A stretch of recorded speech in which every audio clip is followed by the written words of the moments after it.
Prime minister بن جانا یا Oxford میں چلے جانا, وہاں سے جو ہے 3rd ڈویژن میں بی اے کر لینا, یہ کوئی اس بات کی دلیل نہیں ہوتی کہ آپ کی ذہانت بھی جو ہے نا وہ اتنی ہے. آپ کی ذہانت جو ہے وہ اگر آؤٹ آف 100 0 ہے تو آپ نے آکسفورڈ سے پڑھ لیں یا کہیں سے بھی پڑھ لیں, ہارورڈ سے پڑھ لیں, وہ آپ اس کنٹری چلانے کے لائق نہیں ہو سکتے. میں کہتا ہوں نا کہ یہ آدمی عمران خان جو موجودہ ہمارا وزیر اعظم, پردھان منتری, تاریخ انسانی کا عظیم فلسفی جو بھی ہے, یہ کرکٹ ٹیم کے سلیکشن بورڈ کا چیئرمین بننے کا اہل نہیں تھا. اس کو آپ نے ملک کا وزیر اعظم لگا دیا. تو جب آپ ملک کا وزیر اعظم لگائیں گے, وہ جو فیصلے کرے گا, وہ صبح اٹھے گا, ٹی وی دیکھے گا اور فیصلے کرے گا, یا بیوی بتائے گی. تو ٹی وی اور بیوی سے ملک نہیں چلتے ہیں, یہ چلتے ہیں ایک اچھی ٹیم سے.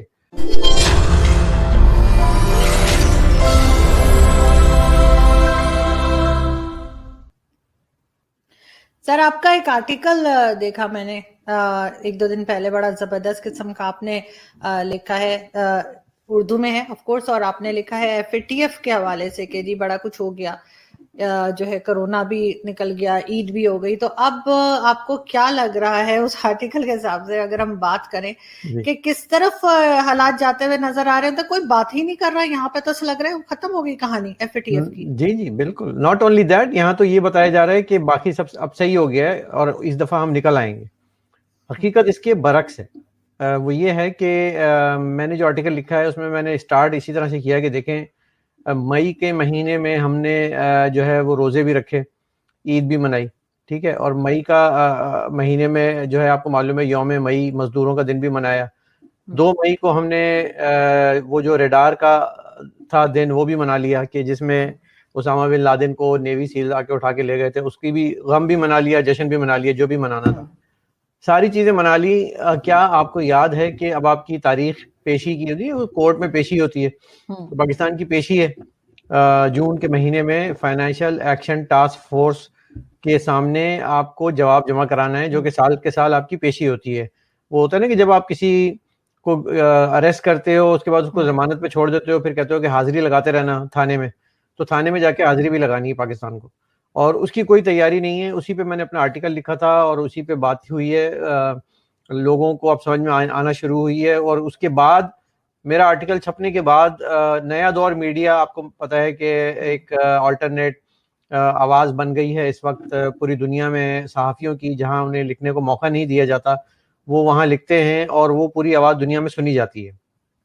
تو اس پہ میں نے وہاں اپنا آرٹیکل بھیجا تھا, انہوں نے مہربانی کی چھاپ دیا, اور اس کے بعد پاکستان کی جو حکام ہیں انہوں نے ایکشن لیا اس پہ, اور اس کا جواب ٹیلی ویژن کے ذریعے اپنے پیڈ لفافہ اینکرز کے ذریعے یہ دینا شروع کر دیا ہے کہ جناب FATF کچھ بھی نہیں ہے, یہ جھوٹ ہے, اور ہمیں اب کوئی فکر کی بات نہیں ہے. یہ صورتحال اس وقت چل رہی ہے کہ ہم عوام کو اپنے دھوکے میں رکھ کر اور بس اسی منجن میں لگائے رکھیں گے کہ آپ جو ہے عید منائیں, آپ روزے رکھیں, آپ جو ہے نا وہ گیم دیکھیں, PSL دیکھیں, لیکن آپ کو معلوم نہیں ہے کہ آپ کی جو حکومت ہے وہ کس قدر پریشان کن صورتحال سے گزر رہی ہے.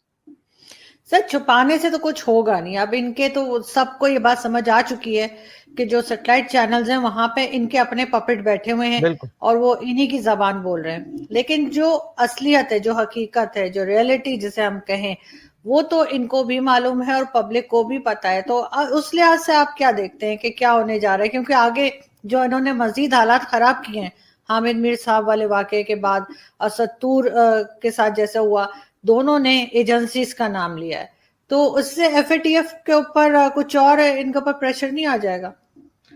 پریشر تو آئے گا, مطلب حرکتیں جو ہے نا وہ اچھی نہیں ہیں, جو کہتے ہیں نا کہ لونڈے کی حرکتیں صحیح نہیں ہیں, کہ شاید کوئی اس کو رشتہ مل جائے, کوئی بھی حرکتیں صحیح نہیں جا رہی ہیں اس کی, اپنے آپ کو کریکٹ نہیں کیا, منجی تلے ڈانگ نہیں پھیری ابھی.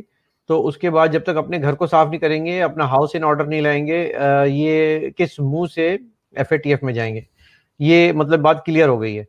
ہوا یہ کہ سچویشن ایسی آ گئی ہے کہ پاکستان کو 27 پینڈنگ جو تھے آرڈر ملے تھے, ڈیمانڈ تھی FATF کی, اس میں سے وہ 6 باقی رہ گئی ہیں, کوئی 24 کر دیے تھے یا اس طرح سے کچھ کر دیے, تو 6 باقی رہ گئی. 6 میں سے بھی 3 جو ہیں وہ کسی حد تک پاکستان نے اس پہ عمل کیا, بہت یعنی کہ جس کہتے ہیں نا ہاف ہارٹیڈلی عمل کیا ہے, اور وہ بھی اس لائق نہیں ہے کہ اس کو پیش کیا جا سکے جب آپ کی پیشی ہوگی. اور 3 پہ تو بالکل بھی کام نہیں ہوا ہے. تو آؤٹ آف 6 کے 6 ابھی پینڈنگ ہیں, زیر التوا ہیں, اور اس پہ پاکستان جائے گا. یہ سوچ رہا ہے کہ یہ جائیں گے تو وہ تو ایکسیپٹ تو نہیں ہوگا کہ جی یہ آپ نے ہمیں تسلی بخش سیٹسفیکٹری آنسر دیا ہے کوئی. سو اس میں اب ہوگا یا یہ کہ جو نعرے, دو طرح کے نعرے لگتے ہیں کہ ایک طرف تو ہندوستان سے بھی نعرہ لگتا ہے کہ پاکستان گیا بلیک لسٹ میں, ٹھیک ہے, اور دوسری طرف سے پاکستان کی طرف سے نعرہ لگتا ہے کہ ہم تو اس بار تو گرے لسٹ سے بھی باہر آ رہے ہیں, شیخ رشید آ کے بیٹھ جاتے ہیں. دونوں صورتیں جو ہے نا وہ صحیح نہیں ہے, درست نہیں ہے, دونوں بیانیے غلط ہیں. بلیک لسٹ میں جانے کا کوئی امکان نہیں ہے پاکستان کا. اس کی وجہ یہ ہے کہ پاکستان نے کافی حد تک جو ہے وہ ساری چیزوں پہ عمل کیا ہے. تھوڑی سی جو آخر کی ایک دم پھنس گئی ہے وہ رہ گئی ہے. میرا اعتراض جو ہے نا وہ اس بات پہ نہیں ہے کہ پاکستان بلیک میں جائے یا گرے میں جائے یا باہر آئے. میرا اعتراض اس بات پہ ہے کہ ہم نے ایفرٹس کیا کیے. ہماری سرکار نے, ہمارے جو منسلکہ ادارے ہیں, متعلقہ ادارے ہیں, انہوں نے جو کوئی اس پہ تیاری کی کہ نہیں کی. میں نے آرٹیکل میں تو نہیں لکھا, لیکن میں جگہ جگہ پہ یہ ضرور کہتا ہوں کہ کیا, بلکہ شاید لکھا بھی ہے کہ ہنستے مسکراتے آپ کے دانت نکالتے ہوئے ہے شاہ محمود قریشی ٹیلی ویژن پہ انٹرویو دیں گے, کیا وہ ایف اے ٹی ایف میں ہیلپ کرے گا؟ کیا شیخ رشید پاؤ کے ایٹم بم والی باتیں کر کے اور الٹی سیدھی بیانات دے کے ایئر وائی پہ بیٹھ کے وہ ہیلپ کرے گا؟ پھر دوست آپا جو ہیں وہ اپنی بیانات دیں گی, وہ ہیلپ کر رہی ہے پاکستان کی؟ یا دوسرے لوگ جو مراد سعید اور دیگر, انہوں نے ٹیم ترجمانوں کی بٹھائی ہوئی ہے, فواد چودھری بیٹھ کے بی بی سی پہ بات کرتے ہیں کہ میں I am a responsible state of atomic energy, اس کا میں منسٹر آف انفارمیشن ہوں. عقل کے ناخن لو میرے بھائی, آپ کی اوقات دنیا میں کیا ہے؟ اس وقت آپ کی پیشی ہونے جا رہی ہے, آپ ایک چھٹی بڑی ایٹمی ریاست ہو, آرمی ہو, اس کے بعد آپ کی پیشیاں ہو رہی ہیں. آپ کو شرم نہیں آتی کہ آپ نے کوئی تیاری نہیں کی تھی؟ آپ کو چاہیے تھا کہ آپ اس کو ختم کر چکے ہوتے 2-3 سال پہلے ہی, لیکن ایفرٹس ہی نہیں ہیں. ایفرٹس کس طرف ہیں آرزو؟ کہ احتساب, اکاؤنٹ, میں نہیں چھوڑوں گا ان کو, ان کی چیخیں نکالوں گا, ان کو رلاؤں گا, این آر او نہیں دوں گا, اس کو باہر نکالوں گا, اس کو ای سیل پہ ڈالوں گا. ترجمان بیٹھے ہوئے, وہ ایک کوئی آتا ہے تو وہ منہ کھول کے سارے شروع ہو جاتے ہیں. مطلب there is no serious efforts at all on the Pakistan sides to tackle the FATF. سر یہ اسی میں خوش نظر آ رہے ہیں کہ ہم گرے میں ہیں, بلیک میں نہیں گئے ہیں, تو یہ اس میں گرے میں خوش ہونے والی کون سی بات ان کو لگ رہی ہے کہ آپ کے خیال سے کہ یہ گرے میں اتنے زیادہ ریلیکس بیٹھے ہوئے, اتنے مطمئن نظر آ رہے ہیں کہ ٹھیک ہے ہم گرے میں بھی ٹھیک ہے؟ وہ کہتے ہیں نا کہ پاکستانی قوم کو انہوں نے کہا کہ موت دکھا کر بخار پہ راضی کر لیا ہے, تو ہم بخار میں خوش ہیں کہ چلو مرے تو نہیں نا کم از کم. تو یہ دنیا کی کس مہذب قوم میں, کس اچھی قوم میں, جہاں ڈیموکریسی سو کالڈ ہو, جہاں ایک ہینڈسم وزیر اعظم ہو, آکسفورڈ کا پڑھا لکھا ہو, اس کے علم میں ہونا چاہیے کہ ان چیزوں سے کیسے نکلتے ہیں. لیکن اسپورٹس کی بنیاد پہ پرائم منسٹر بن جانا یا آکسفورڈ میں چلے جانا, وہاں سے جو ہے 3rd ڈویژن میں بی اے کر لینا, یہ کوئی اس بات کی دلیل نہیں ہوتی کہ آپ کی ذہانت بھی جو ہے نا وہ اتنی ہے. آپ کی ذہانت جو ہے وہ اگر آؤٹ آف 100 0 ہے تو آپ نے آکسفورڈ سے پڑھ لیں یا کہیں سے بھی پڑھ لیں, ہارورڈ سے پڑھ لیں, وہ آپ اس کنٹری چلانے کے لائق نہیں ہو سکتے. میں کہتا ہوں نا کہ یہ آدمی عمران خان جو موجودہ ہمارا وزیر اعظم, پردھان منتری, تاریخ انسانی کا عظیم فلسفی جو بھی ہے, یہ کرکٹ ٹیم کے سلیکشن بورڈ کا چیئرمین بننے کا اہل نہیں تھا. اس کو آپ نے ملک کا وزیر اعظم لگا دیا. تو جب آپ ملک کا وزیر اعظم لگائیں گے, وہ جو فیصلے کرے گا, وہ صبح اٹھے گا, ٹی وی دیکھے گا اور فیصلے کرے گا, یا بیوی بتائے گی. تو ٹی وی اور بیوی سے ملک نہیں چلتے ہیں, یہ چلتے ہیں ایک اچھی ٹیم سے. آپ نے ایف اے ٹی ایف کے لیے کون سی ٹیم تیار کی تھی, وہ آج تک کسی کے سامنے نہیں آئے. جو سامنے لوگ آتے ہیں وہ اپنا بڑا سا منہ لے کے فواد چودھری اور شیخ رشید آ جاتے ہیں, یا پھر دوست آپ آ جاتی ہیں. اب آپ مجھے بتائیے کہ دنیا کی کسی ملک کی مثال لے لیں, انڈیا کی لے لیں, آپ نیپال کی لے لیں, بھوٹان کی لے لیں, وہاں پہ کہاں ایسا ہوتا ہے کہ لوگ ترجمانوں کی فوج بیٹھ کے سارا دن ٹاک شو میں بیٹھ کے باتیں کرے اور اس موضوع پہ بات ہی نہ کرے کہ آپ کی قوم جو ہے وہ ایک بڑے چیلنج سے گزر رہی ہے ایف اے ٹی ایف کو. تو یہ ان لوگوں کے ویژن ہے, یہ وہ پی ٹی آئی کا 22 سال کا تجربے کا ویژن ہے کہ جس کو آپ بار بار دہراتے ہیں, اور اس پہ آپ کو جو کارکردگی نظر آتی ہے وہ 0/0 نظر آتی ہے. تو نواز شریف صاحب یا مسلم لیگ نون وہ کیوں چاہتے ہیں کہ عمران خان اور حکومت کریں؟ وہ اس لیے چاہتے ہیں کہ وہ ان لوگوں کو ذرا کھل کے پتہ چل جائے ایک بار کہ یہ جو ہے حکومت کس قدر نااہل اور ناکام ہے اور کس نہج پہ ملک کو لا رہی ہے. لیکن میرا اس پہ نقطہ اعتراض یہ ہے کہ اگر آپ ان کو اور چھوٹ دیتے رہیں گے تو ملک اور پیچھے اور تباہی کی طرف جاتا رہے گا. جی سر آج بھی عمران خان صاحب کی اسٹیٹمنٹ آئی ہے آج یا کل میں کہ وہ جس میں وہ یہ کہہ رہے ہیں کہ جی اپوزیشن فوج کو کہہ رہی ہے کہ گورنمنٹ گرا دو. تو اس کا مطلب ہے کہ وہ یہ بات کے لیے تیار ہیں, وہ اس بات کو مانتے ہیں کہ جو آرمی ہے, جو فوج ہے, وہ کوئی گورنمنٹ گرا سکتی ہے, ورنہ وہ تو ہمیشہ سے یہ کہتے رہے نہیں جی وہ تو ادارہ ہے اور پرائم منسٹر تو میں ہوں اور میں جو چاہوں گا وہ ہوگا. لیکن اب ان کا یہ اسٹیٹمنٹ آیا ہے کہ وہ ایک تو یہ کہہ رہے ہیں, اور دوسرا انہوں نے ایک اور اسٹیٹمنٹ انڈیا کے بارے میں دیا کہ جی جب تک وہ 370 دوبارہ نہیں لاتے ہم ان کے ساتھ کوئی بات نہیں کریں گے, جبکہ باجوہ صاحب نے کہا تھا کہ سب ماضی بھول جاؤ اور آگے بڑھو. دیکھیں, پہلی بات تو یہ کہ جو آپ 370 کی بات کر رہی ہیں, اعزاز سید نے اپنے پروگرام میں کلیئر بتا دیا ہے. آپ نے بھی ان کا تازہ ترین انٹرویو کیا تھا, اور اس سے پہلے میری بھی ان سے بھی بات ہوئی تھی, میں نے بھی ان کا انٹرویو کیا ہے. 370 کے وقت پاکستانی حکام کو, اور آپ کو پتہ ہے حکام میں کون لوگ ہوتے ہیں جو سینوں پہ تمغے سجا کے گھومتے ہیں, ایک جنگ نہیں جیتی اور تمغوں کی ایک بہار ہے, وہ ان کو بتا دیا تھا کہ یہ کام ہونے جا رہا ہے, آپ نے اف نہیں کرنی ہے, آپ نے اف نہیں کرنی ہے. اور انہوں نے اف نہیں کی. وہ اتنے تابعدار ہیں نیوکلیر اسٹیٹ کی ہیڈ اور آرمی کے ہمارے جیالے بہادر پتر ہٹا دے جو ہیں, وہ اتنے بہادر ہیں, انہوں نے اف تک نہیں کی, اور لپ سروس زبانی کلامی منہ کی فائرنگ کر کے وہ خاموش ہو گئے. 1 گھنٹہ جمعے کی نماز کے بعد لوگوں کو ایکسرسائز کرا دی مسجد کے باہر کھڑے ہو کے, اینڈ دیٹس اٹ.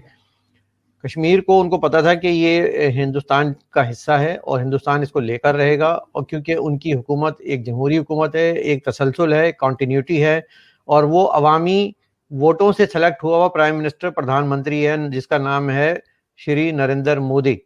ٹھیک ہے, تو وہ اپنی جب بات کوئی وعدہ کیا اس نے الیکشن میں, اس نے ہر وہ وعدہ جو الیکشن میں کیا وہ پورا کیا, اور ان کو معلوم تھا کہ یہ ایسا ایک پرائم منسٹر تاریخ میں آیا ہے کہ یہ اب جو کام کرے گا یہ اس کو ہم فائٹ نہیں کر سکیں گے. جیسے ابھی نندن کو انہوں نے 1 گھنٹے کے بعد چائے پلا کے فوٹو کھینچ کے واپس بھیج دیا تھا, اسی طرح انہوں نے کشمیر کو بھی پلیٹ میں رکھ کے سجا کے اوپر اس کے اچھا سا دسترخوان رکھا اور اس کو کہا کہ یہ لیجئے, یہ آپ لیجئے, ہمیں تھوڑا سا فیس سیونگ کرنے دیجیے گا کہ اتنی اجازت دے دیں کہ ہم ہلکے پھلکے آنسو بہا لیں.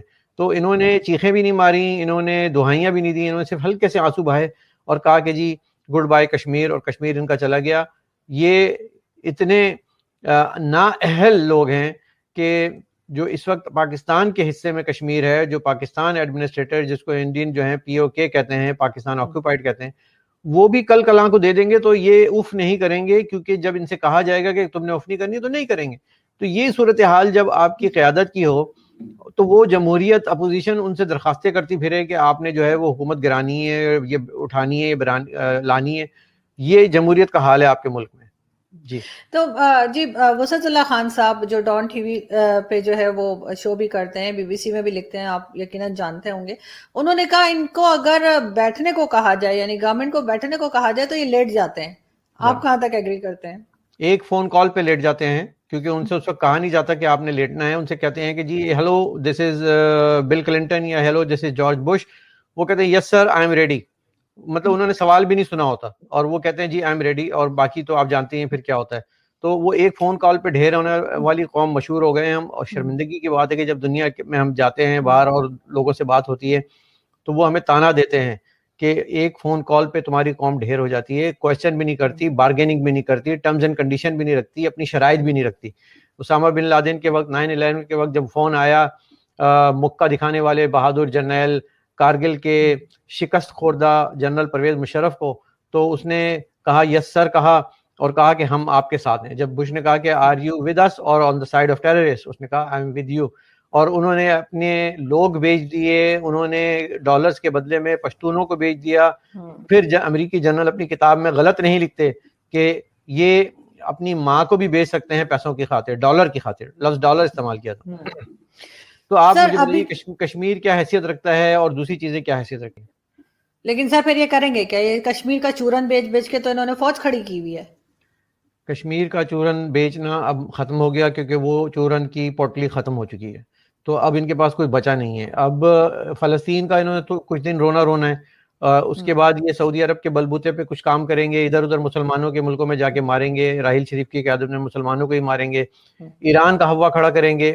اور تازہ ترین جو ہے اب وہ ترکی کی مدد سے ایک نیا الائز چائنیز اور ترکیش الائز بنا کر یہ کوشش کر رہے ہیں کہ کسی طرح سے افغانستان کا جو ان کے ہاتھ سے نکل چکا ہے افغانستان.